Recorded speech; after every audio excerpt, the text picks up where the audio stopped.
Okay.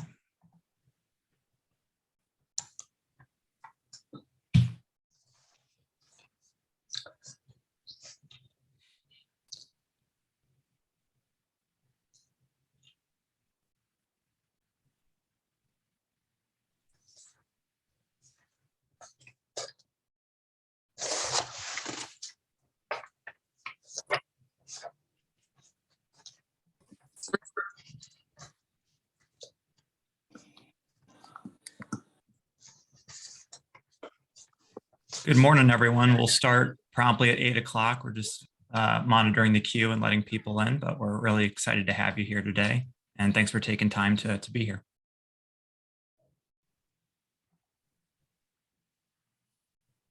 Both exploded. Yeah.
So I will respond to Mike. You don't worry about it.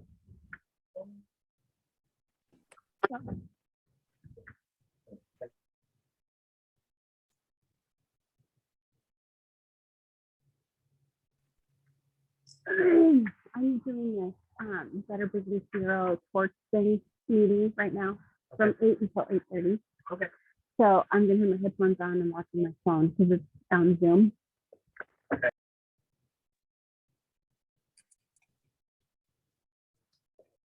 Okay, well, it is 8 o'clock.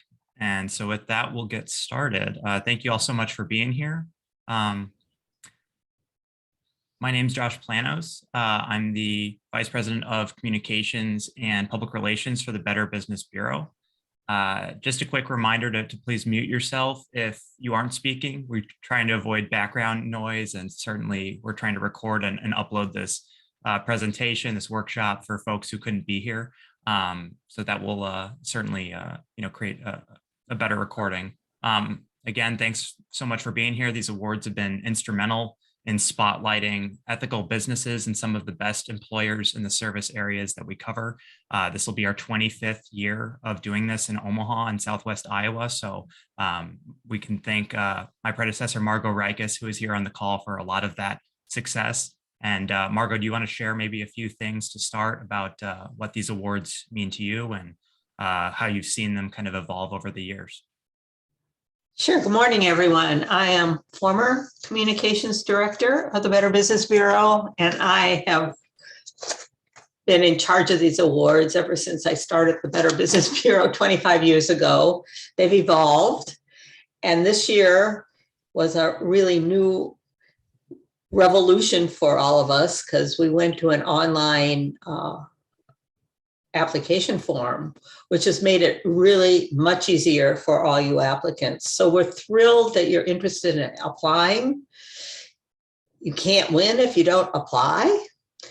And in my opinion, this is probably the highest honor any business can have, is to be awarded for your ethics, not how much money you make, not how large a company you are, but how you treat your customers, how you treat your community, how you treat your employees.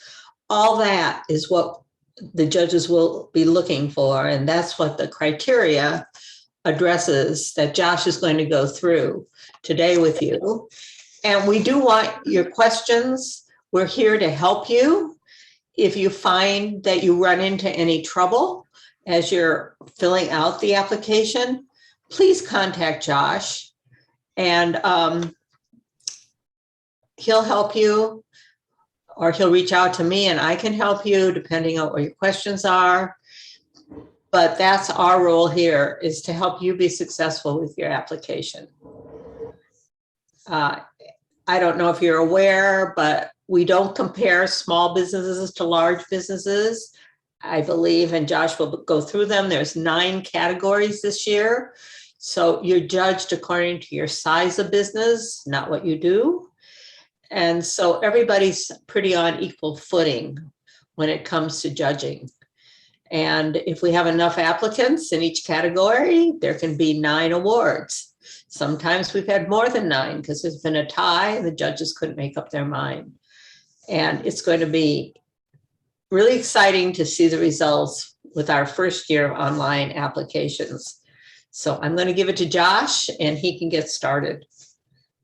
Awesome. So in that spirit, we'll go through the presentation. I'll stop for questions about halfway through, and then Margot will cover her portion on the criteria of the application, and she'll answer those questions once she concludes. So we've given out hundreds of integrity awards, but like Margot mentioned, this will be our first ever Torch Awards for ethics. They had previously been referred to as integrity awards, but that transition is primarily a branding one. It's in compliance with the International Association of Better Business Bureaus, which effectively is our governing body. The transition doesn't really impact the categories or the judging. So what you know about the Integrity Awards will apply to the Torch Awards. For instance, like Margot said, you're not going to be competing against folks from different states of different business sizes. It really is matching apples to apples as best as possible. What's cool about this transition too is that there's an international Torch Awards. So if you happen to win one of these local ones, you're automatically entered for international recognition and the additional exposure that comes up against competing with companies in Canada and Mexico. So we're really excited about that opportunity and certainly hope that business owners in our service area are as well. So these awards honor organizations whose leaders demonstrate commendable personal character and ensure the organization's practices meet the highest standards of ethics. A trusting relationship with customers and community is essential. For more than a century, the BBB's collective mission has been to advance marketplace trust. So these awards are meant to embody that spirit. They're the most prestigious awards that we have. And it's certainly a really good opportunity for exposure both on the local, state, and national levels, and now international levels. All eligibility information can be found on our website. If you search for the Better Business Bureau online, its location tracking should bring you to our landing page, which is the BBB in Nebraska, South Dakota, Kansas Plains, and Southwest Iowa. There should be hopefully a link in the chat box directing you to that landing page for you to access it, but certainly I'll back out of this presentation here in a bit and take you there. The Torch Awards, hopefully you can see in this image, are the first icon listed under programs and services on that landing page. We've got all of that information on eligibility, award criteria, the judging process, the benefits for award winners, and much more, all available there. Like Margot mentioned, this is the first year that we've taken a digitized application approach. So when you're ready to apply, you will do so with the links found on that landing page. You won't need to mail anything or email anything. to us, you'll all be able to handle the entire process right there on that landing page. So the deadline is April 29th. That gives you a few weeks, certainly from today, to submit all application materials. Applicants will be informed of the judging results by August 1st, and winners will be honored in their service area.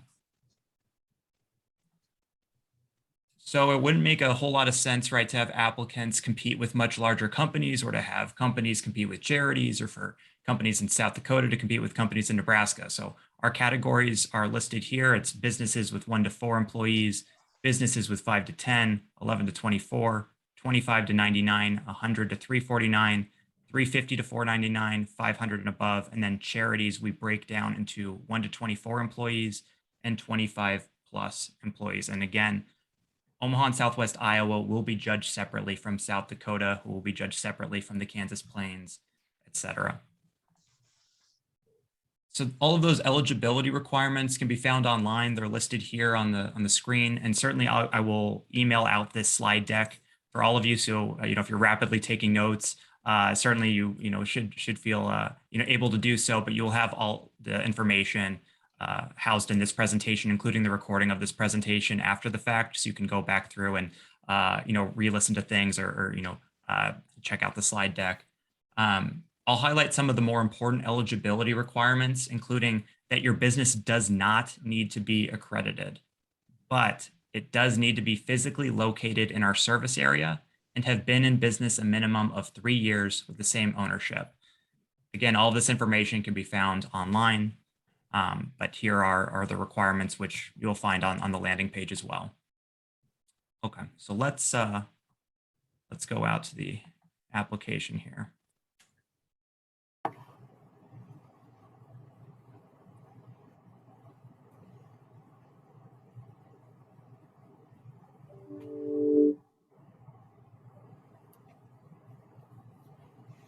Okay, so this is the landing page for our Better Business Bureau, our local one. Again, this should geolocate you to it, but certainly if you scroll down a little bit, it'll be that first listed program and services are the Torch Awards. This is the landing page for it. Certainly you can comb through and read all the information on eligibility, the program. You can even scroll down further and see some of the previous award winners. We have them all listed there. Certainly for Omaha.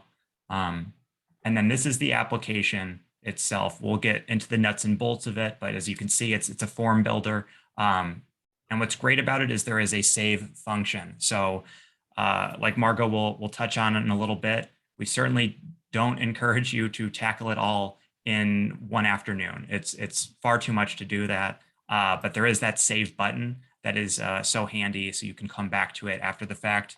Once you click save, it'll pop up this link, this URL that you can always access it, or you can have it emailed to your personal email account, so you can come back and fill in the the empty spaces when you are able to do so. But that's that's the application in a nutshell. Certainly we'll get more into the weeds here, but just so you have the frame of reference there. Are there any questions so far?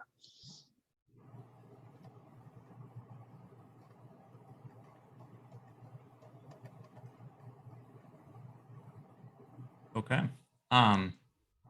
So let's get into the criteria then.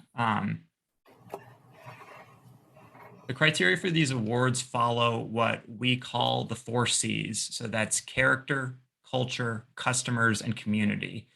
And I will actually at this time hand it off to Margot to touch on what those criteria entail and how you can best present your case to the judging panel.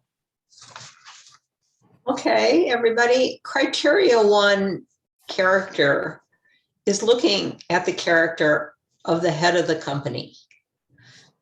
The owner, the president, the CEO, whoever it is that leads the company. If you're a 1-person company, it's all on you. So that's basically what it's looking at. And if you look at there are bullet points that tell you what you can address. And this is how to strive to live and lead with high character and intentionally seek feedback in order to make personal improvements, how you empower your staff to carry out your organization's commitment to building and maintaining ethical business practices, and tools, activities, or training that reinforce your staff's commitment to character ethics as part of your organization's normal business practices. Now, one of the things that's really important is that you concentrate on what this section is about. One of the things we found on past applications is that people give really great answers. They write pages, but some of what they present have nothing to do with character. So less is more. Think about what you're doing. Do one piece at a time.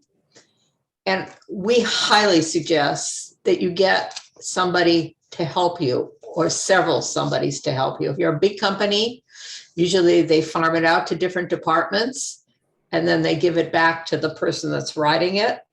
And then they meet as a group and they discuss it. If you're a small company and you don't have anybody, use a friend, a spouse, somebody you respect that knows your business, and let them read your answers and make sure that your answers go with the criteria, because that's what the judges are going to be looking for. And it'll make it a lot easier for you if you get some help from the beginning. And as Josh said, please don't try to tackle this all at once. And if you find you need an extension of time, let him know, and we can give you an extra week. We factor that in. So if you run into trouble, we know businesses can run into trouble. Their intentions are good, but it doesn't always get done on time. We will give you an extension, but you have to ask for it. You just can't come in late. And Josh keeps track of everybody who's applying, so he'll know who's finished and who's not. Some of the specific suggestions, if you don't know what to address here, you can talk about, if you have a code of ethics or a code of conduct, what you expect of your employees. If it's written or if it's just verbal, what do you communicate? What do you expect of your employees? You can give a personal statement of your commitment to ethical business practices. You can give a description or evidence of your participation or your leader's participation in workshops, conference, or trainings in ethics. But that's in ethics, not other things, not things that have to do with how your business functions. If you're a mechanic and you go to a mechanical seminar, that doesn't apply here. This has to do with ethics. So if you don't have to address these. These are just ideas to make it easier. You can talk about how the leaders are transparent, receive personal feedback from stakeholders. That's a really important part. How are you willing to listen? What do you do to hear from your stakeholders, which includes your employees, their stakeholders, your customers, your vendors, your community? How do you take that information and what do you do with it? And then judges love specific examples. So if you can give a specific example, any one of these criteria that have to do with it, it's invaluable. So you can say, well, in this case, so-and-so happened, and this is how we addressed it. Case stories of leaders admitting error or the need for personal change, accepting responsibility. taking corrective action. Nobody's perfect. And the judges like to see how you respond. And I'm sure that every company over the past 2 years has had some problems in this area and has had to respond in some way to either their customers because of COVID, things that happened, and just what your policy is. And give an example if you can. So, any questions about criteria 1?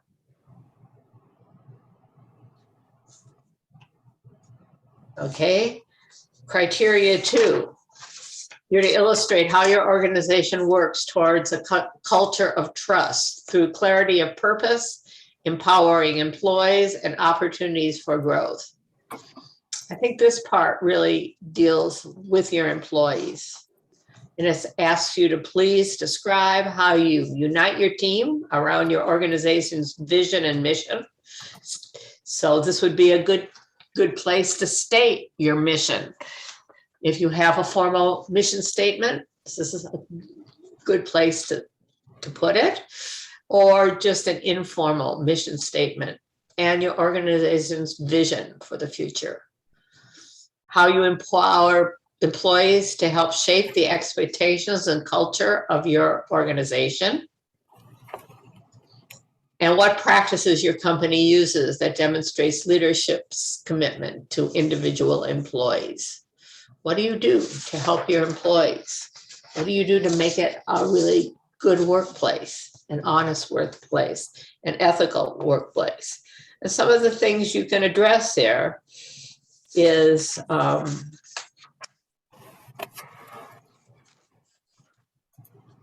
the CEO, president, owner's personal code of ethics is communicated to employees, vendors, and customers. What employees are taught, encouraged to do if others in the organization are not following the ethical code of the organization. Do you have a suggestion box that people can put anonymous suggestions in? And then if they do put them in the box, what do you do with them? How do you handle this so it's fair and honest? And the person that puts the suggestion in, even if you know who it is not revealed. This is an important part of running a really honest organization, is being willing to take suggestions, comments, be open to them, and then how you act on them. Not just that you have a suggestion box, but maybe you want to say, this is how we handle it. One employee put this suggestion in, and this is what we did about it. And the judges would like that because that's a specific example, not just, yes, we have a suggestion box. I don't think that would be enough. How ethical behaviors of employees are identified and recognized. What do you do throughout the year to recognize employees who have gone above and beyond in their behavior towards each other, towards you, towards the community, whatever, towards your customers? If you've seen something, do you award them? Are there monthly awards? Are there yearly awards? Is there a newsletter? Do you send something out by email complimenting people? There's many, many ways that companies do this. And here again, give a suggestion and an example of what you do. Common practices of addressing violations of the organization's ethical code. How do you handle that? What's in your code of ethics? If somebody violates your ethical code, what are the consequences? Is it a warning? Is it a termination? Whatever you do, this is where you put it in this section. So this really has to do, criteria 2, has to do with how you handle your employees and how you honor them when they've gone and done something great, very positive, worked hard, and then what you do when you come into a situation that's difficult, employee has violated your company rules, and it happens all the time. And this is what the judges are looking for. You can give a specific ethical example, challenge that was presented with an employee. You can tell how it was resolved. You should include what the problem was, the possible choices you had to solve the problem, the pros and cons of your decision, the resources that you consulted. If you had to consult somebody, a manager, maybe an attorney, maybe an accountant, I don't know, depends on what the problem was. And then the final outcome. This is a really important part of the application process, this criteria. Hey, Margot, in the chat, we got a question from Sam that I think is actually a really good one about how do you distinguish this code of ethics idea from criteria 1 to criteria 2. From my perspective, criteria 2 is all about how it permeates the organization, and criteria 1 is more about the individual leader. And yes, correct. This is about the leader and what the leader's views are on ethics. This is more about how employees are handled. One is character, the character of the leader, what's important to the leader, what you emphasize, not just to your employees, but what kind of vision you give to your customers. What is your values? What do you think is really important in doing business? And this stretches across all your stakeholders. And it starts at the top. Just remember, it always starts at the top. And what is filtered down, and what do you think, and how do you act?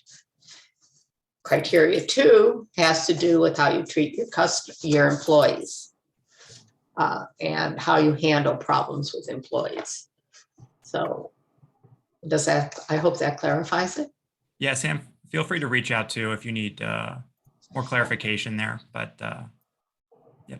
And you can call Josh and ask him specific questions when you're filling it out.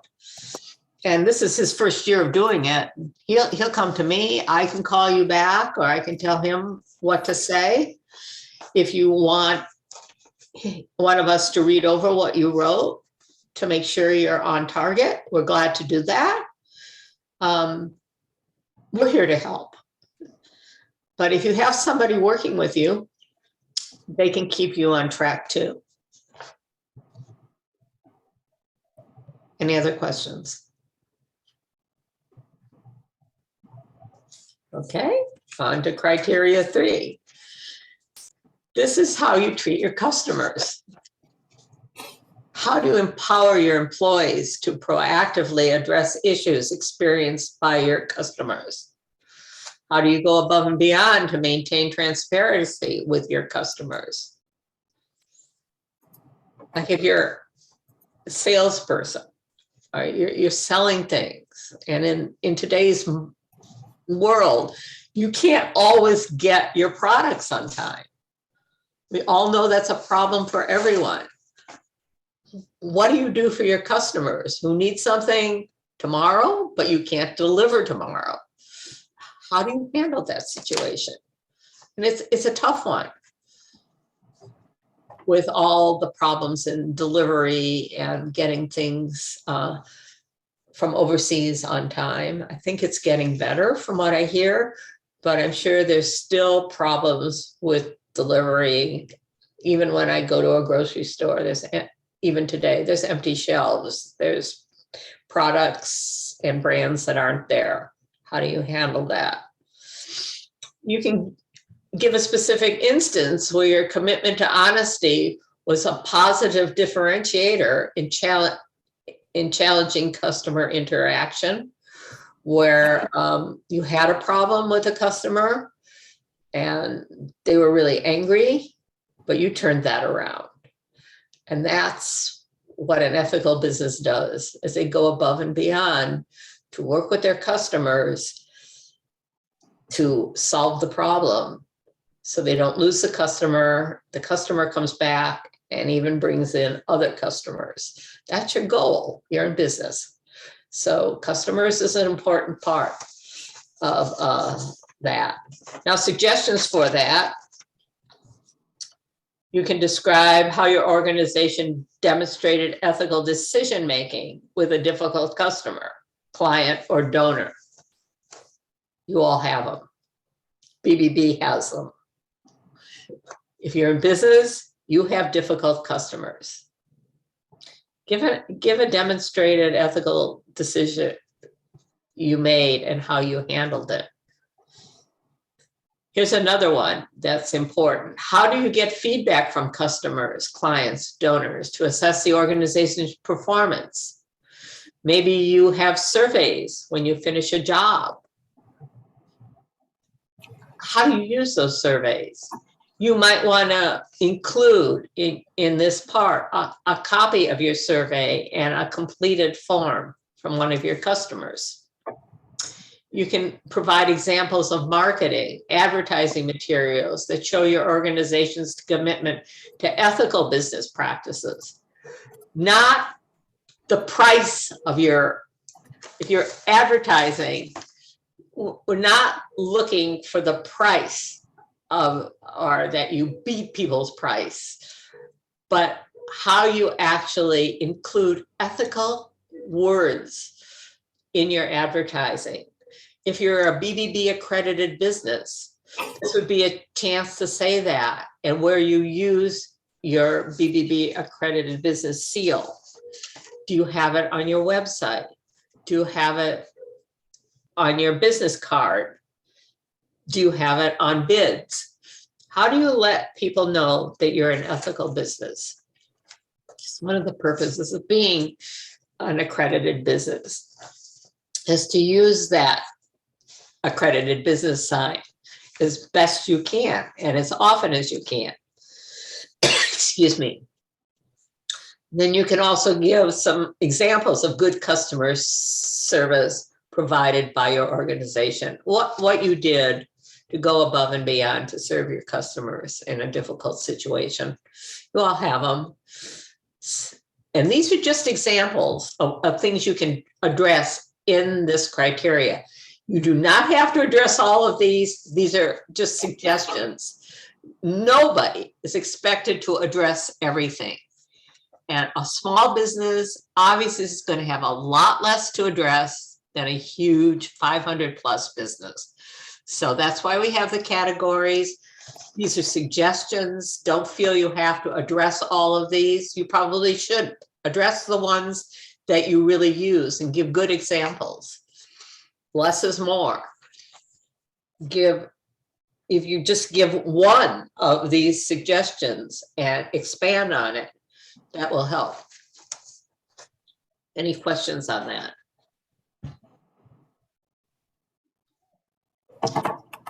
The last criteria is essential for an ethical business.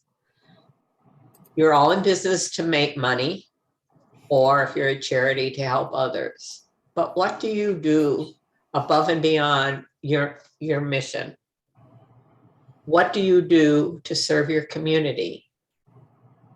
What programs do you have in place?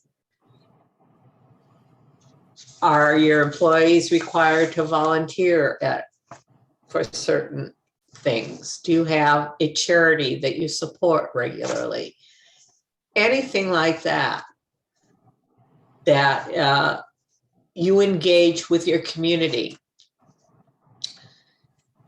How are your employees encouraged and then recognized for spending time in the community service activities that your organization employees value? Now, a small business with only 1 or 2 people, they might coach a team for kids. You're doing something for your community that's not part of your business. You might work for a religious organization when you're not doing your business. This is above and beyond the mission of your business. It's what you do in your community to make a mark, to make a difference, to help. And during these past 2 years, I'm sure many of you did things for the community to help. And there are great examples out there. If you've done that, give them. Maybe you do an annual fund drive. Maybe you collect food for the food bank. I don't know. There's so many things that businesses do to help our community. And it's really heartwarming to the judges to learn what businesses do for their community and are not just taking care of themselves and their own needs, but also helping their community be a better place to live, work, and do business. Some suggestions are describe how your organization demonstrated, I'm sorry. Programs or events that your organization has in place to actively engage with the community, how employees are encouraged to and recognized for spending time in the community, and contributions of funds. So the suggestions are pro bono work done. Many organizations will do work for nothing. There's law firms that do that all the time. There's all kinds of firms, businesses that see a need. Maybe they find about it through their religious institution and they donate their services at no cost. Maybe they help out an elderly family and cut the costs. If you're a contractor, that's the kind of thing they're looking at. Collaborations with other organizations is really important. Have you ever teamed up with another organization for a community fundraiser? You can give an example of a program or provide data showing that your organization cultivates inclusion and diversity. Here's a place that you can list your organization memberships and local, national, trade industry groups. So show that you're involved either on a local scale, like belong to the Better Business Bureau or your local chamber of commerce, or there trade organizations that are local, national, that you participate in. If you've held a position or somebody in your organization holds a position in some of these organizations, that's where to put it. This is all about community. And you can provide, if you have one, a recent example, past 2 years, of a recognition or award received for your organization's ethics or community service. So maybe you've been highlighted in a local newspaper for what your organization has done, or maybe some trade organization gave your organization some sort of certificate or prize for your contribution to them. There's many, many things you can talk about here. And that's what the judges are looking for, is how you serve your community, as well as your customers, as well as your employees, as well as your vendors, the larger community, even if it has nothing to do with your business. Are there any questions about these?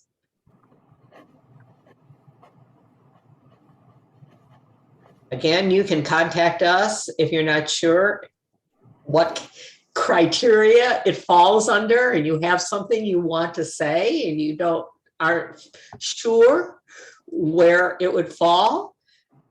Let us know, we'll help you. We're happy to help you. I have a question. Mhm. Is, you said the last 2 years, does that mean, 2019 into 2021 or? Yeah, Okay, don't count this year. But you can, but you can go back 2 years. We just don't, they just don't want to see awards you got back in 2008, 2015. That's already old, but recent honors or awards. Recent is in the last 2 years. you bet. Thank you. Mhm. Anything else? That was a good question.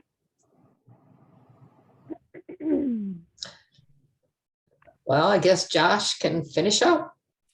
Yeah, I mean, like Margot said, we want you to be successful. There's so many awards out there that honor profitability, popularity, growth, and those are great features to be sure. But what I really think is special about these awards is that they don't honor those things. They honor integrity, they honor ethics, they honor how you make your community a better place to live, your place a better area to work. And so if we can help in any way to shine a light on that, we would love to. So certainly reach out if you have any questions. You've got a few weeks here, and like Margot said, there is an extension if you feel like it's necessary. If I could add one piece of advice, it would be to have somebody else read your answers before you submit them, right? Sometimes it's every writer will tell you they need another set of eyes. They need an editor.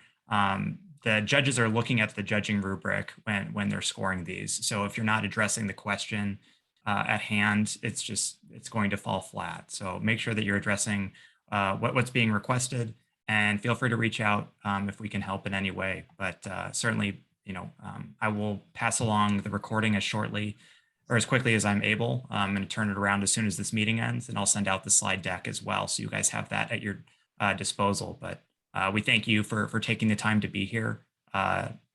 Certainly Friday mornings are busy for a lot of folks, but we really appreciate you taking the time, and we're really excited to see your submissions.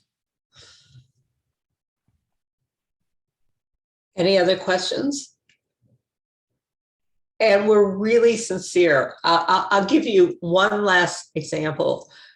There was a small company that really was having trouble a couple of years ago. We haven't had these for 2 years because of COVID. So we had a 2-year hiatus. This is about 3-4 years ago. And I was still working. I was in the office, and they called me and asked me if I'd look at their application before they submitted it. And I said, sure. And I took a look at it. And I said, I'm sorry, this is not going to fly. You have not addressed the questions. They went on and on and on. But their answers did not go with the criteria or the questions. And I pointed that out, and I sent them back to the drawing board. And then I told them, do one section and then come back to me, and I'll look at it and see if you're on the right track. And they were, and guess what? That company ended up winning. It's really important that you reach out if you need to. We're here to help. We want you to be successful. We really do. And the other thing you should know is the judges are not BBB people. They're not BBB board members. They're people from the community. They're business people, past winners, people from the business education community, from the colleges, universities in the areas. They're the judges. All we do is run the judging. We have no input. The BBB, Josh, me, have no input at all at who wins. It's totally up to the judges. It's totally fair. We do not put our hand on the scale, believe me. And that's why these have endured for so many years. I really believe, because they are ethical. The judging is ethical. So I Thanks, hope you everybody. have success. Yeah, thank you. Thank you all for being here. And like I said, feel free to reach out if we can help in any way, but we appreciate you being here, and have a good weekend. Thank you, Margot and Josh. Thanks. Have a good weekend.